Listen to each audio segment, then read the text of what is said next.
bago tayo mag-secret file, ay ilike mo muna ang video na to at mag-subscribe na sa aming YouTube channel. Don't forget to click the notification bell para hindi ka nahuhuli sa latest episode ng DJ Rocky's Secret Files.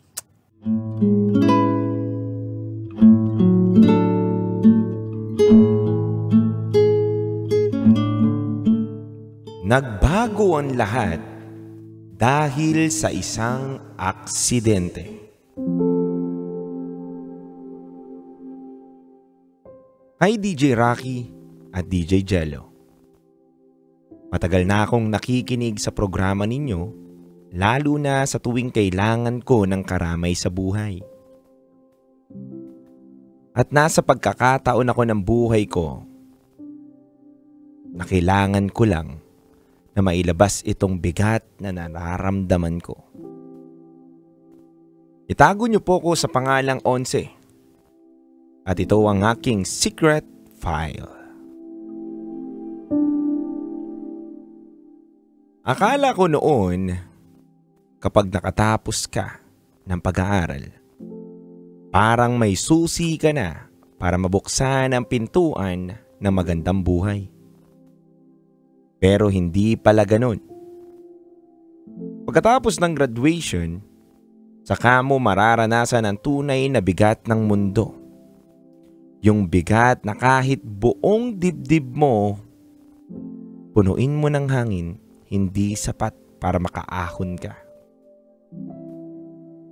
DJ Rocky, DJ Jello, lumaki ako sa hirap.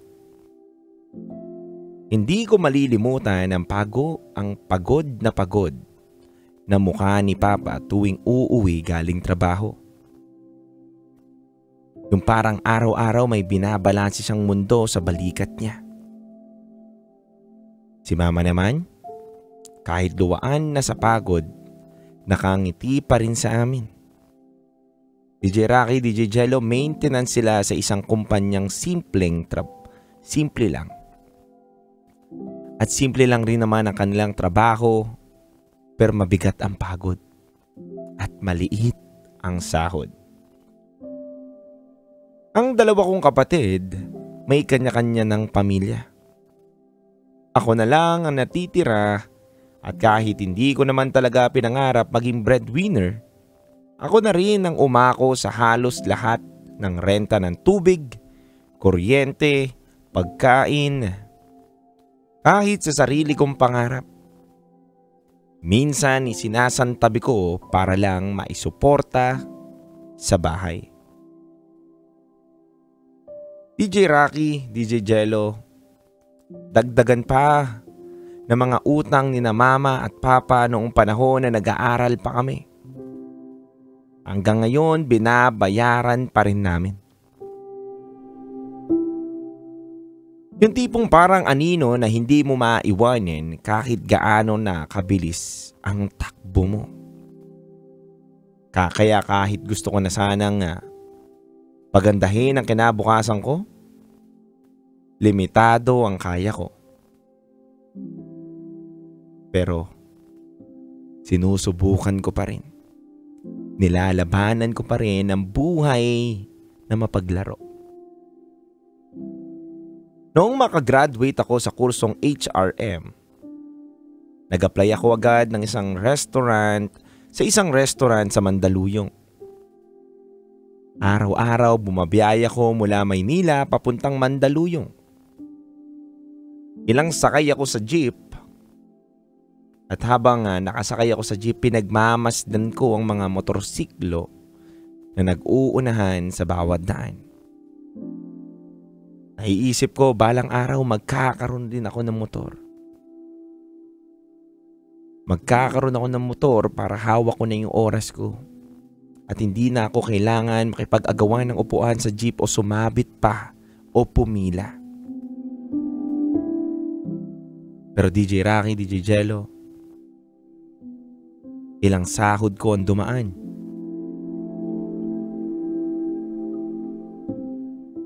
Parang bula ang lahat ng sahod ko. Dumaan lang sa palad ko. Pero sinisikap at sinusubukan ko talaga makapag-ipon hanggang sa nakahanap ako ng magandang deal. Installment. Di kailangan ng down payment sa panahon na yun. Total naman, habang kino-compute ko, sabi ko regular naman ako sa trabaho kaya wala nang problema. Madali naman ako ma-approve. At hindi nga po ako nagkamali, DJ Titan, DJ Rocky, na-approve naman ako. Kaya sa awa ng Diyos, nagkaroon na rin ako ng bagong motor. Nang iuwi ko to sa bahay, tuwang-tuwa sina mama at papa. Lalo na si papa. At syempre, pinaalalahanan ako ni mama na wag daw magmamabilis sa daan. Ginamit ko na ang bago kong motorsiklo sa trabaho. Hindi na bago sa akin ang pagmomotorsiklo dahil naturuan naman ako ng dating pinsan ko at may mga pagkakataon akong pinagdadrive ng motor na isang tropa ko noong college. Pero di pala sapat na may lisensya ka o pamilyar at marunong ka sa pagmomotor. Lalo na kung merong ibang tao na walang pake sa ibang tao. Galing ako sa trabaho noon. Pagod pero masaya.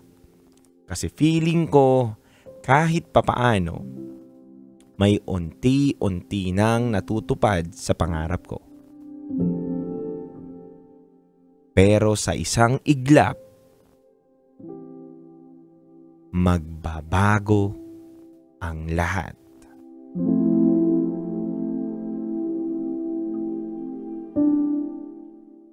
Natagpuan ko na lang ang sarili kong nakahandusay sa daan. May malay pero di maigalaw ang binti at paa. Bigla na lang may dumaang e-bike na siyang dahilan kung bakit ako napakabig. Pero hindi ko namamalayan ay may mabilis na sasakyan sa aking likuran. Isang aksidente na hindi ko kasalanan pero ako ang napuruhan. Ramdam ko pa hanggang ngayon ang lamig ng semento sa ilalim ko. Ang unti-unting paghina ng pandinig ko at yung takot na gumapang sa dibdib ko. Grabe yung pangyayari na yon, DJ Rocky at DJ Jello. May ambulansya naman na nagatid sa akin pa ospital. May pulis pa na kasama para sa police report. Pinakontak ko that time sa kanila ang mga magulang ko. At agad din naman nakarating ang magulang ko sa ospital. Ang balita ko ay okay naman ang driver ng e-bike. Buhay, kumpletong-kumpleto, at wala naman daw may pambabayad. Para naman sa sasakyang nakabangga sa akin sa likod, tumakas. At dinodouble check pa kung nakuha sa CCTV ang plaka. Bukod pa rito, magkakaroon pa ng investigasyon para malaman talaga kung sino raw ang may kasalanan. Kung sino raw ang dapat managot. DJ Rocky at DJ Jello, masakit na nga ang buong katawan ko.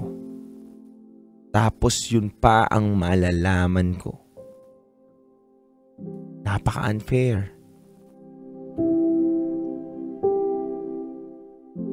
Kaya sabi pa nila doon na dapat daw pag-isipan ko raw kung magkakaroon kami ng kasunduan na nagmamaneho ng e-bike. Aareglohin na lang ba? O dapat ituloy ang pag-iimbestiga? Sagot ko lang sa kanila that time ay pag-iisipan ko.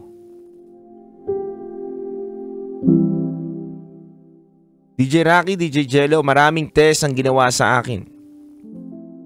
Ilang araw din ang itinagal ko sa ospital at buti na lang ay regular na ako sa trabaho kaya nasagot ng health insurance ko ang ibang hospital bills ko. Pero alam nyo, ano ang pinakamabigat dito? Na-amputate ang legs ko. Massive tissue destruction daw ang dahilan. Hindi na maisasalba ang parehas ng mga paa ko. Grabe ang pag-iyak ko noon. Kitang-kita ni na mama at papa ang pagkasumamo ko sa mga doktor na baka may iba pang paraan para maisalba ang mga legs ko. Pero ang sagot lang nila, DJ Rocky, DJ Jello, ay wala na raw talaga. Isang realidad na kailangan kong tanggapin at harapin. At habang hindi ko pa kaya, ang magulang ko ang nag-aasikaso sa akin ngayon. Malaki ang pasasalamat ko sa kanila, ganun din sa kumpanyang pinagtatrabahuan ko. Dahil sa kabila ng kalagayan ko, binigyan pa rin nila ako ng pagkakataon. Nilagay nila ako sa back-end office na pwedeng remote setup dahil sa kalagayan ko. Hindi sila sumuko sa akin kahit pakiramdam ko kasuko-suko na ang buhay na meron ako ngayon. At habang tinititigan ko ang sarili ko ngayon, hindi ko maiwasang maalala ang mga pangarap ko. Pangarap kong magkaroon ng sariling pamilya. Doon laging pumapasok sa isip ko na mahirap ang buhay ko. Kaya hindi ko rin nagawa. Wala kasi ako may pagmamalaki. Hindi pa ako stable kaya ano ang maibibigay ko sa magiging girlfriend ko? At lalo na ngayon na ganito na ang kalagayan ko. Mas lalo akong nawala ng kumpiyansa. Mas lalo akong napanghinaan ng loob. At madalas kong tinatanong kung may babae pa bang tatanggap sa kagaya ko. DJ Rocky, DJ Jello, durog na durog ako ngayon. Natatakot ako. Pero umaasa pa rin ako na sana malagpasan ko ito.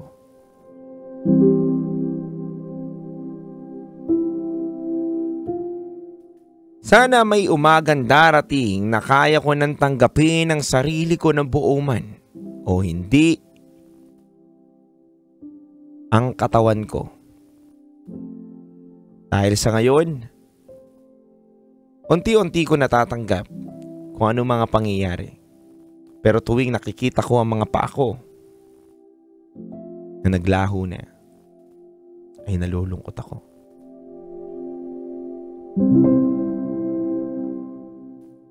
Hiling ko lang sana makakita rin ako ng taong tatanggap sa akin. Hindi dahil sa kung ano ang nawala.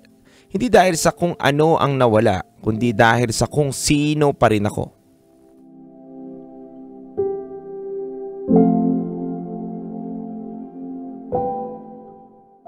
Sana matagpuan ko yung taong magmamahal sa akin kahit hindi na ako buo. Baka makadrama lang ako, pagpasensyaan nyo na po ko DJ Rocky at DJ Jello sa aking mga sinasabi. Pero maraming salamat po. Muli, ako si Onse at ito ang aking secret file na ibinahagi sa inyo.